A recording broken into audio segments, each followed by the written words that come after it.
everybody and welcome back. My name is Kari and today I am doing my October wrap-up. It has been a hot minute since I filmed a video. I took the entirety of October off after having done my September wrap-up and haul. And I'm not gonna lie, it was really nice. It was nice not to have the pressure of having to film every weekend or worry about pre-filming or coming up with ideas. I did come up with several more ideas that I want to do, so over the course of the next several months you will see some of those popping up. That said, October... oh yes, one other thing. I pre-film a lot because I work 40 hours a week, and to be quite frank, I don't have the energy or the motivation to film a video in the middle of the week. Now that I'm going down to once a week, it'll probably be Sundays. I'm still going to end up pre-filming because it's easier for me. If I have a block of time, that's what I do. So normally I pretend by changing outfit and possibly makeup that I didn't pre-film them. The next 4 videos I'm filming on November 1st, and I'm not even going to change anything. I'm not even going to try to pretend because I don't give a damn enough of a damn. I don't know. I don't care today. I want to film these videos and I want to get them done, in part because I've got some plans coming up later, potentially, depends on how the kids are doing, but anyway, and I want to get these done and out for you guys, which means that I have to do them faster, which means no changing. And also, let's be honest, I'm just lazy right now, so yes, I film them all on the same day. Now, that said, October wrap-up. I read several books. It was not as good as previous months. I think I ended up reading 10 or 11 books. A lot of them were audiobooks, and oh, where did they go? There they are. Let's be real, the main reason was because of Outlander, which I will get to. There will be a vlog coming out of me reading A Breath of Snow Nash's Neck with a Bone, because that helped motivate me, and I don't know, I hope you guys find it entertaining to watch me slowly die and my soul wither away. Let's get into the books though. So the first one was The School for Good and Evil by Jacopo Bruno and Soman Shinani. I read this one via audiobook and I hated it. I think I gave it 2 stars because the premise is really good and really promising, and the writing isn't half bad technically. It focused so much on appearance, and then to me completely undermined the theme of appearance isn't what matters at the end. I know that this is a series and I know that it continues, but I will not continue it because I hated the first one so much. The next one was The Viper's Nest, which is the 39 Clues number 7 by Peter Larangis. This one I actually really enjoyed. I gave it 40 stars, because that's a thing. No, I gave it 4 stars. I'm really enjoying seeing the series develop and seeing the kids grow and come to grips with what it actually means to be going on this treasure hunt to find whatever it is that makes you the most powerful person in the world. They're fighting against family, they're having to navigate really quicksand-esque relationships and situations, and I like that they focus on that, but there's also a lot of emotional bits. There's a lot of rep in here, which is also lovely. So I'm thoroughly enjoying this series, and they have gotten better as they've gone. Then I read Mirage by Samaya Daud. I gave this one 4.5. Oh, yeah. The main reason, I loved the premise, I loved that it was sort of planetary based, I loved that it was science fiction, which I didn't realize going into it. So that was interesting, but it was a lovely surprise. Very diverse, it felt character based. The one complaint I had, which brought it down 1/2 star, was that it felt very anticlimactic. The end of the book, the last 30 pages or so, really sped up, but there's just all this build up and build up and build up, and then it just sort of plateaus as opposed to peaks and comes back down.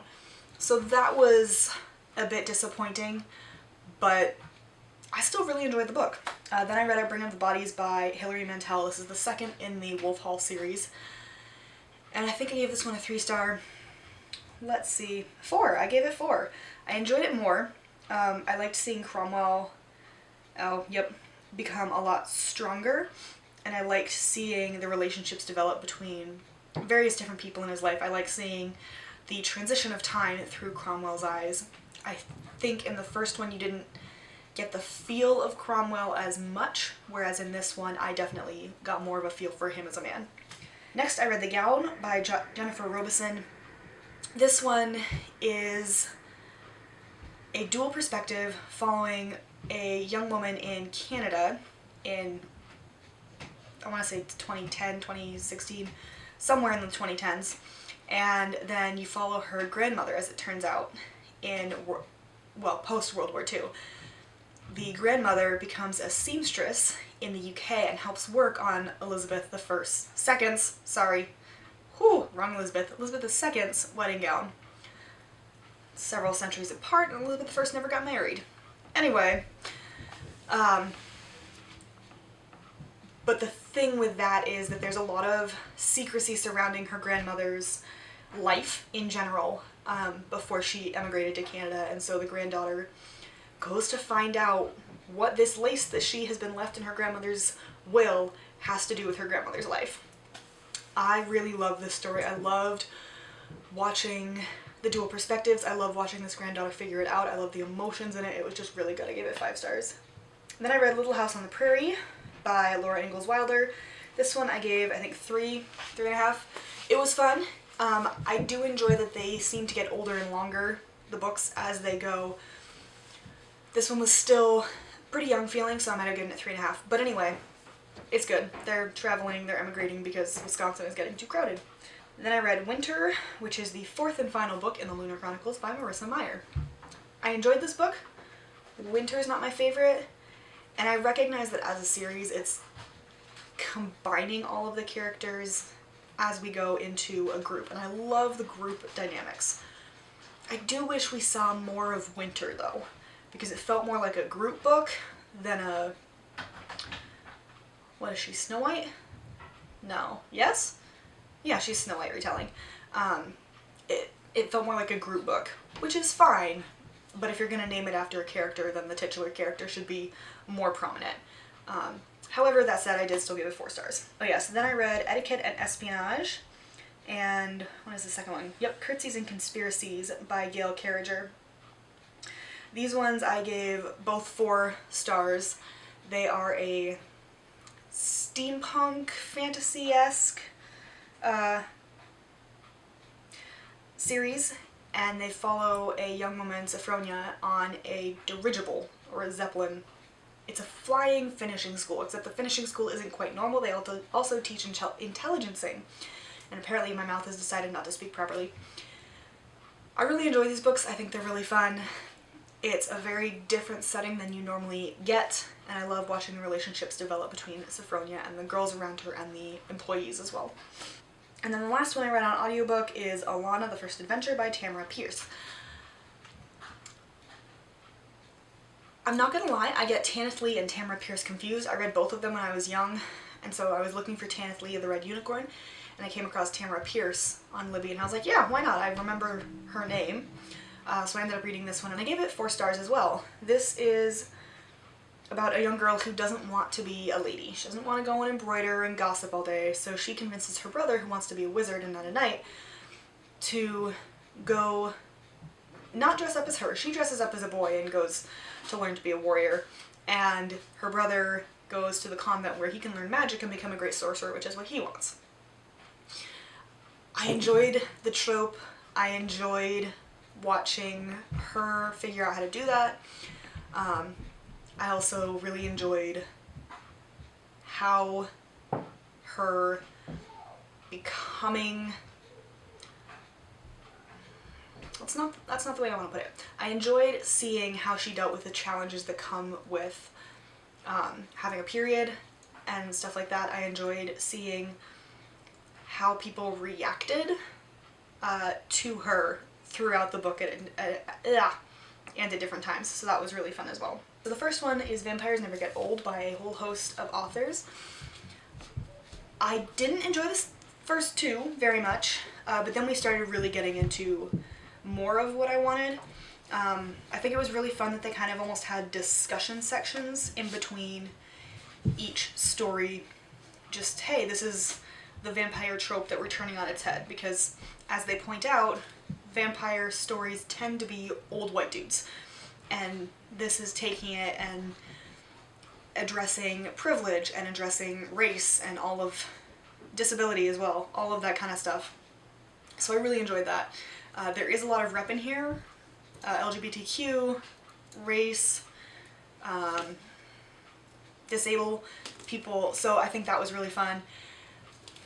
I will say short stories have never been my thing. I really want to be able to dive into the world, and I don't get that with short stories. However, I did still really enjoy this and I gave it a 4.5. Then I read The Crystal Cave by Mary Stewart. This one doesn't have a dust jacket because it's old and I got it secondhand. If I can find the publishing date, I'll tell you. 1970. It is a chunker, but this is an Arthurian retelling following Merlin when he's young.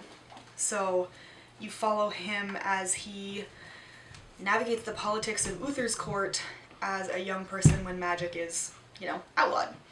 It had a very BBC's Merlin vibe, which I loved because that show, oh, it's so good.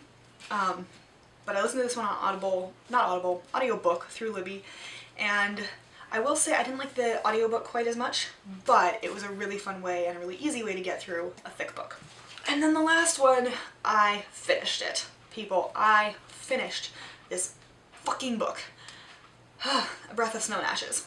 This is what took up most of my energy over the course of the month. So this is why I did not read as much as I normally do. This thing is, what did I say, 1,400 pages? 1,439? Something around there. And it's not a bad book. I think I gave it 2.5 stars because she clearly does a lot of research in these books. She clearly knows what she's talking about. She puts them in these situations and has them react, and her characters are incredibly well developed. However, the last 100, 200 pages felt super rushed. She skipped an entire portion of the life, and I get that she's doing that to get to the next book, because she then goes back and includes that in the next book, but that's just a really dumb way to do that, in my opinion. And again, super long. Nothing needs to be this long, especially when this is the 6th book in a series where the 9th one the title's been announced. We don't know when it's coming out. 9 books, and she has not said there is a set number of books in this series, and it just makes me want to cry because I like the characters, but honestly, I would only recommend reading the first 2 books and then say, fuck it, and just watch the TV show. You will get enough sense of it. The timelines may be jumbled in the TV show, but you will get a better sense of it and waste a lot less time. Which is saying something, because each episode is an hour long. Ugh. However, I do like Ian and his dog, so that was fun. Alright, those are all the books I read in October. Like I said, not as many because Outlander. But I'm hoping to sort of catch up and at least feel like I'm reading more, because I miss reading physical books more than one because of Outlander. So, that said, I'm saying that phrase a lot, I apologize. Except that I don't know, I just pick up random phrases occasionally and use them, so here we are. Those are the books I read. Hope you enjoyed. See you in my next video. Bye.